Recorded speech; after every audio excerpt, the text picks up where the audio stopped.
When I say it's for the hardness of your heart that he allowed divorce, it's not my way of condemning one of the parties, or even both. It's simply to say that things have hardened. One party doesn't feel they're receiving what they need. This may be because the other can no longer give, or because they simply don't give.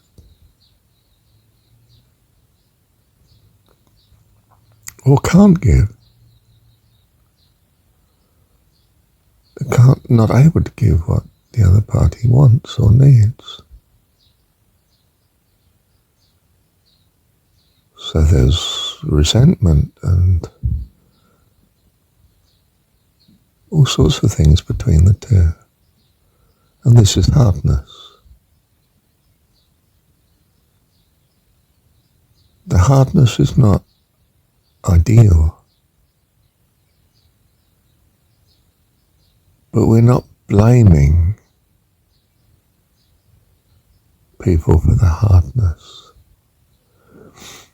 You might, like my last wife, be much younger than me, your spouse. This didn't matter. At some point you were in love. But now somehow it does matter. You might not know why it matters to you. After all, you have a kiddie already.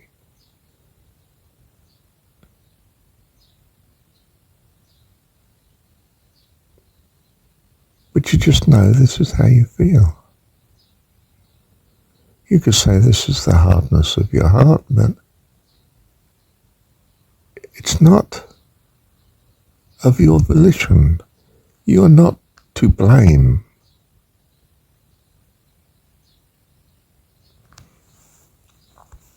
You see, you simply find the marriage has ended.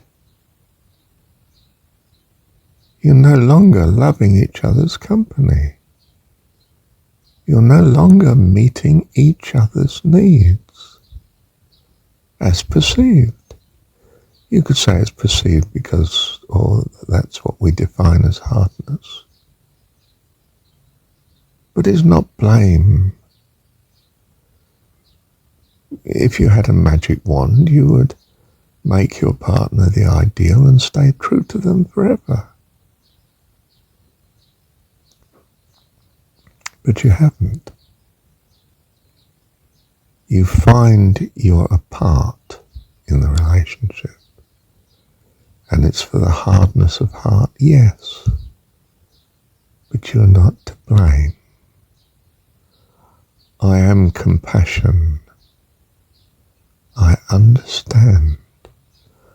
I come to you in your difficulties. You're not happy together. One or both of you may not be happy apart, but you don't know. It's possible that you'll be much happier apart, or one of you will be, and the other not. But at the minute you are both not, which therefore is the best option to take, you should part. Of course you should stay together if you can wave some magic wand, if you can come across some counselling and some advice that makes you both feel your needs are met.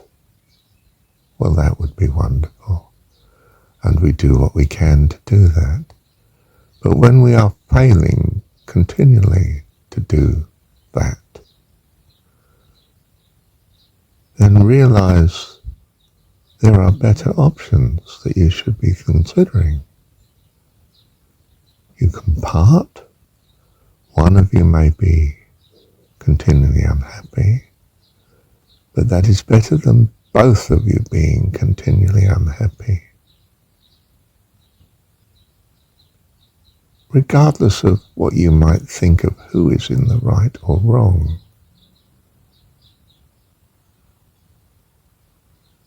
It's not a question of blame.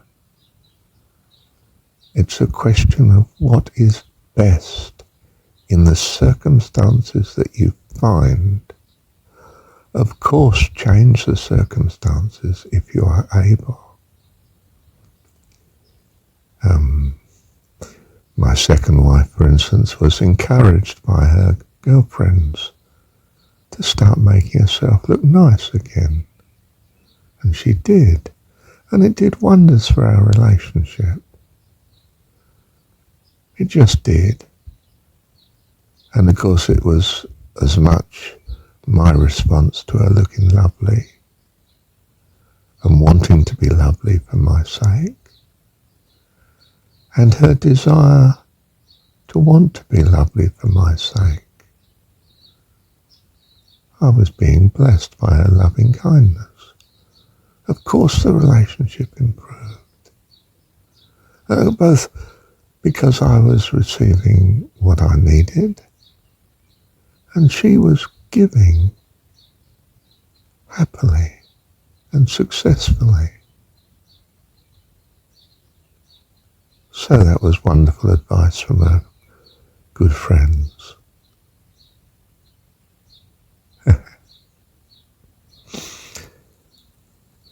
Yes. Look, don't despise loving relationships. Don't you see when you're talking about faithfulness in marriage, it's because you value marriage. You're not coming at it and saying, oh, you should be single. There shouldn't be this relationship between the man and the woman. You're saying, how can I keep it together? I value it. I value it for the children, but I value it for them and their peace of mind. Are you saying you cannot love others and God? Are you mad? God loves all. Do you really think he wants you to be neutral to each other compared to your love for him? No way. All life deserves your love and care. It's not even deserves. All life needs all other life's love and care, as opposed to the hostility and lack of care from all others. Be reasonable. There are rules. I don't want to have someone who's someone's partner, someone's spouse, to be half focused on me and on their spouse. That would be terrible.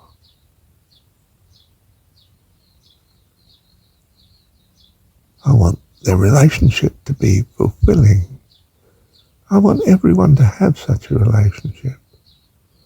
Not nobody. My ideal is everybody. Because you can also love God in this. You are provided for. You are so thankful to God. I could be in the height of making love, and I'm just thanking God with all my heart for his kindness to me in giving me this lovely partner. It's not that it comes between me and God. When would it come between me and God? When she wants me to do things that are not right with God. Ah, well, yes.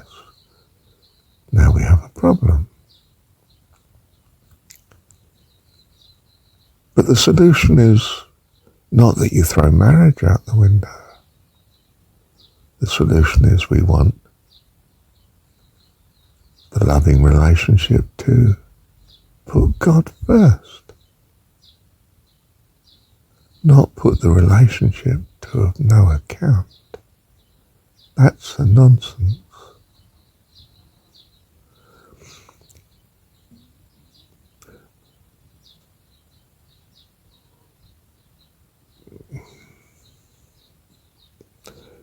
You see, you're treating marriage like the individual. You say, oh, the individual has some bad ways. He should put those far from him so that he's 100% for God. No, in a relationship, the partner counts and God counts. God will help you meet perfectly the needs of your partner and love him first. And then the partner is a wonderful aid to your loving God. Don't you see that's the ideal? The ideal is that you're able to love God all the more because He's made it possible if you have this wonderful partner to love and to care for in His embrace of the two of you. You see, when you're the parent of the young couple, perhaps it's your daughter and her husband or your son and his wife, you are wanting as God with all your heart for their relationship to be good and stay good. And you can love them in that capacity. And they as a young couple can love you in their capacity. They come to see you. They love spending weekends with you. The in-laws are not something awful to be avoided. That's the fallen world. You know, when your mother-in-law is just wonderful to be with, she's a help. She's trying to make your marriage work. She loves both of you. That's such a blessing when you love your spouse. Such a blessing. She has to be right too, of course. She ideally should be loving both of you. And your father-in-law, and your mum and your dad. Yes, they do need to be excellent parents, just as you need to be excellent partners. This doesn't exclude God. This is God's expression of His love and kindness for you, for goodness sake. I give you a treasure, a partner, to do everything with and be fun with. I am your God. I delight as a parent in your relationship being wonderful. And if I find either of you whom I love because I'm God, you're both my children, for goodness sake. Not just my son or my daughter, but my son-in-law or my daughter-in-law as well. If the marriage is unhappy for you, I want the best for both of you. I want the best for both of you, not just my son or my daughter. And if my son is not treating my daughter-in-law well, I say, look, you can't do that, love. You'll make her unhappy. You don't want to wreck the marriage. I don't want to see her unhappy. You don't want her to be unhappy, do you? No, Dad. Right. Come on then. What can you do? Well, she doesn't do so and so, Dad. Perhaps her needs aren't being met in some way. What's she hankering at? Well, she wants kids, Dad. Well, that's understandable, isn't it? You can be the best thing in the world to her because you want kids too, for her sake. Yeah, I suppose so. Do that, son. What happens if she focuses on the kids and not me then, Dad? Well, we'll worry about that when we get there, son. Do you see, both grandparents of these kids can be in there trying to make it better. Tremendous support. They're the help they need. Don't ever feel your role is not needed. You're there to bless them both. Let me rest. I think I've got to the answer. I'm so happy. I've found an understanding that of course God wants you to marry. Do you think I want my son not to be married? To be single all life? No, I want him to know the full joy of close relationship. And for it to enhance his love for God. It's not in competition with God. My partner is not taking me from God. My partner loves me and I love her. And we both love God. We come to God the more because of each other, not in spite of each other. You're going to have fellowship in heaven purely with God, not with each other. No, I tell you, your relationship to each other will be, I was going to say, of paramount importance, just as your relationship with God is. Do you see? It's not either or. The whole point of fellowship is inclusion, not exclusion.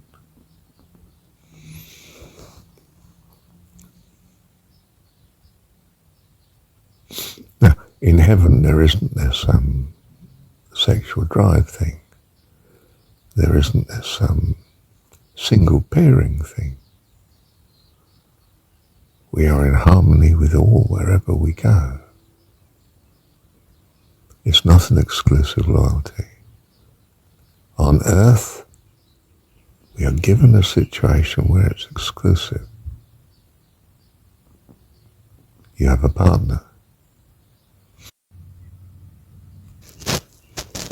You could say, well, why couldn't you have several partners? Because if we all have several partners and we all have kids, I mean, there's shortage and there's scarcity on earth. And we won't be looking after all the kids in the way that they need as kids. So we have an exclusive relationship. We are the stable partner. We're in relationship. We practice relationship. And we practice godliness. That's the tension on earth. We practice relationship.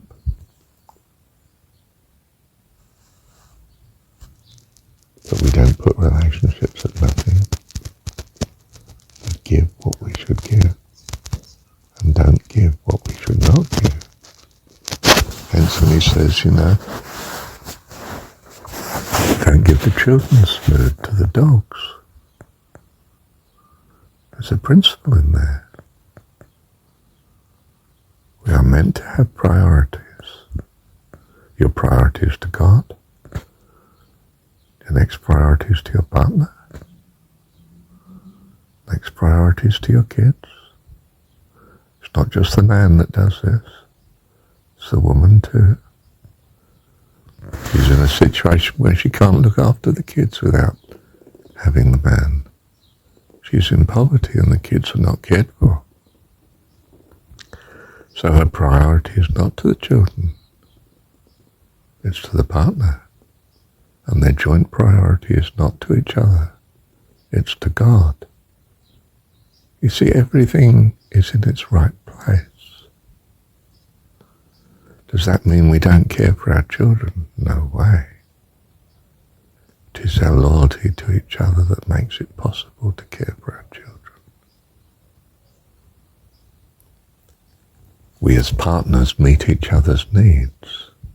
If we don't, the relationship is broken. It's not a case of authorizing divorce. It's a case of recognizing divorce, which used to be the way the courts work. Has this relationship broken up? Yes. then we grant divorce. We recognize it as a society. No, it's not the ideal, but it is the ideal in the circumstance.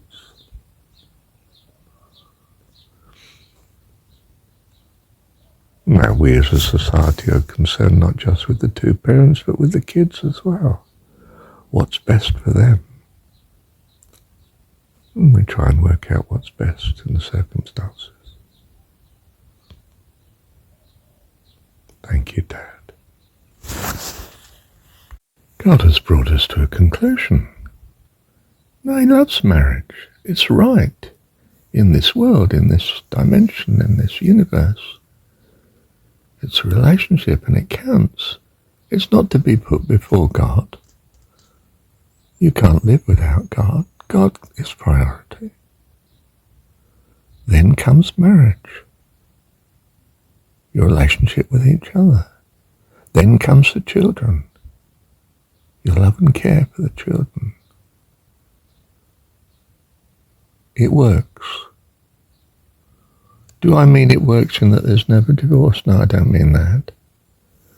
We're in the world of change, good and bad, uncertainty, ignorance. What I tell you is we are not in a world of blame any more than we're in a world of violence or unkindness.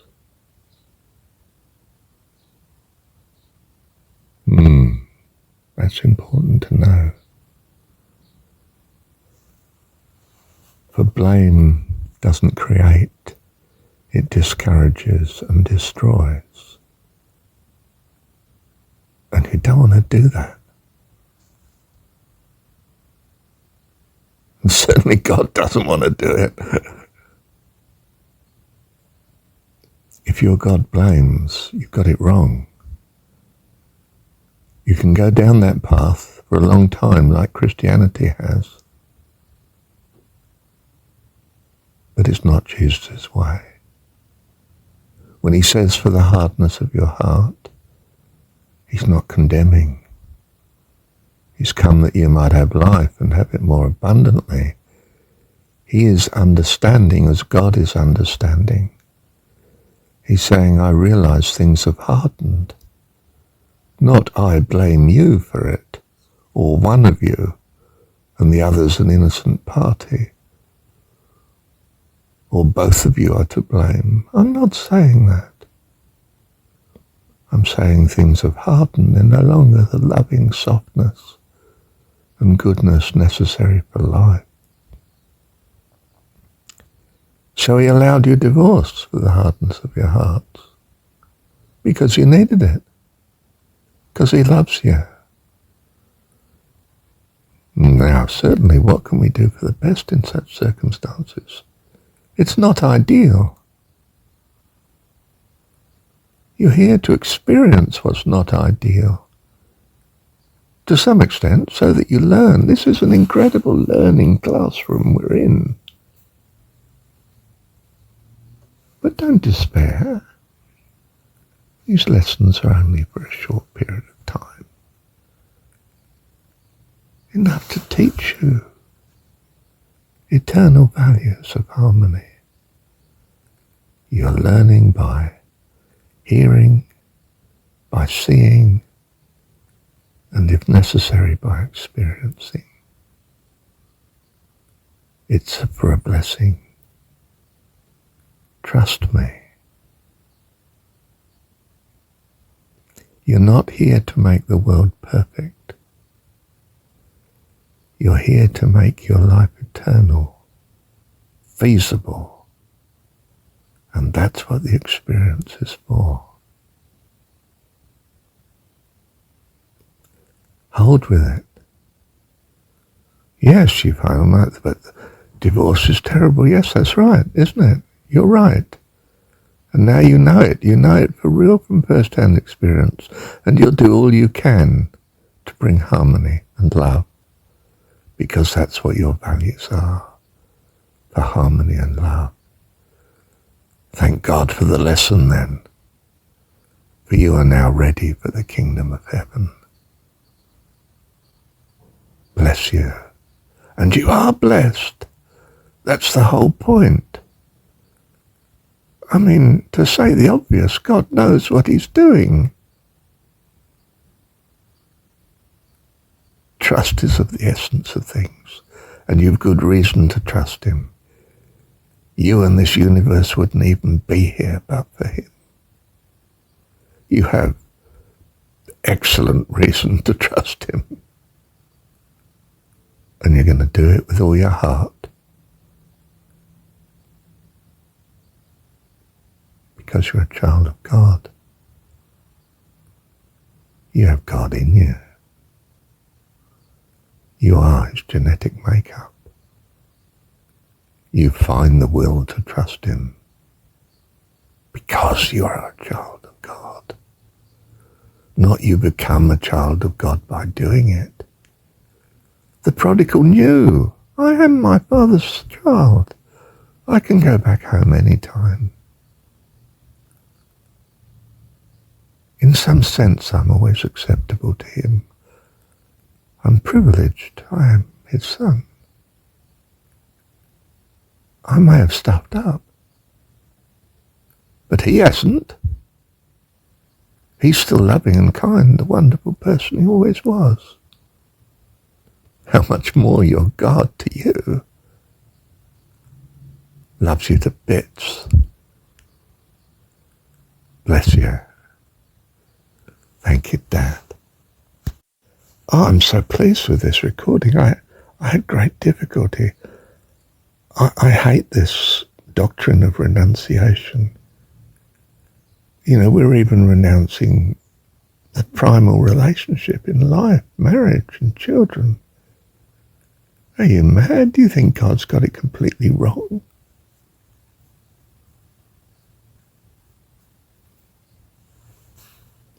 And then this recording has somehow brought together for me that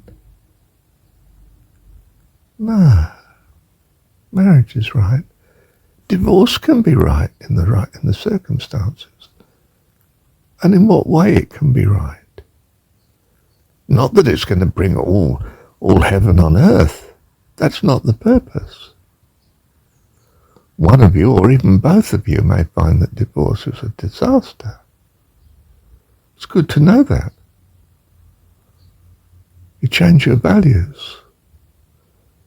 You so earnestly seek harmony in the future. You've got a lot of future. It's eternal. It's nice to have got it right in the end. Bless you. You say, but I'm the innocent party. I did love. And the marriage broke up because the other party didn't. And now I'm alone. Rubbish. You've got God, and you can love God with all your heart, soul, mind and strength. And in some ways it's a lot simpler and far faster now because you're on your own. But you don't choose to be on your own when your soul longs for a partner. Do you see, if I long only for God, well, that's fine to follow the path of renunciation. I'm not renouncing anything. I'm doing what I want to do. I want to put God first. I don't want a partner. Oh, well, fine. But if you do need a partner, you know, as St. Paul says, if you burn, which sounds as though it's a desire for lust, but I don't know. Anyway, if you need a partner, well, that's fine. That's your karma. That's your need. Don't deny your karma. That's stupid. If you come to a stage of enlightenment where you don't have that karma, well, that's fine. Lovely. Be a monk. Celibate monk, I mean. Be celibate. Forget about the monk bit. All right? But if really you're far more fulfilled in partnership, and you can love God far more that way, then you go for partnership. Of course. And typically parents want that for their kids. But not necessarily. If you're really happy about not being married, well, that's fine with me. I want whatever you're happiest with. You don't have to give me grandchildren, for goodness sake. I've had children, been there, done that. That's the Kiwi expression. Oh, I've been there, done that. In other words, yeah, okay, I'm satisfied with that. I don't need to have more kids through you vicariously. God, dear, that can be a nightmare when the in-laws are like that, isn't it? Get out of my life. They're my kids, not yours, you know. Hang on, this discourse has degenerated. Let me finish here. Thank you, Dad. Well, it may be the case, of course, that you think that the children will be so adversely affected by the marriage breakup that despite the fact that both of you might believe even that a breach in the marriage would result in each of you being happier with someone else, but would be such a cost to the children, you're not going to do it. You say, no, I don't want to at this cost. Or if you think the children, as a consequence, will then be very adversely affected by you staying together. For instance, one of you is an alcoholic. I mean, could be quite a problem to the children. Or one of you is violent, perhaps even to the children too. I mean, it's not straightforward. But we are saying what is for the best, given the situation has hardened. The love is not present in the way that it was. Is not meeting needs. Then we look and consider an alternative. Whose needs are affected by the alternative? Well, obviously the children too, but perhaps for the better. And you have to gauge, from your point of view, whether it is or not. Of course, if the other decides to leave you anyway, I mean, your decision's irrelevant. The marriage breaks up. Yeah. But you may both stick together, even though you both consider you personally would be better with someone else and could very likely find someone else. But you're not going to do that for the children's sake. You're determined to keep the marriage going. Both of you are determined. And what do you think this does in the long run? Well, it may cause you to hate each other more and more, or it may cause you to come together for real. There's a lot of unknowns, isn't there? You'll be led. I would add that there's your relationship with God. That is also very important, for you cannot be even a good parent easily if you don't put God first. You know, you might decide whatever it is for best for your children purely. But if you're not putting God first, you probably won't be able to be the lovely parent you need to be. You see, it's highly likely that your God has it that putting him first will also be the best for your children, not just for you.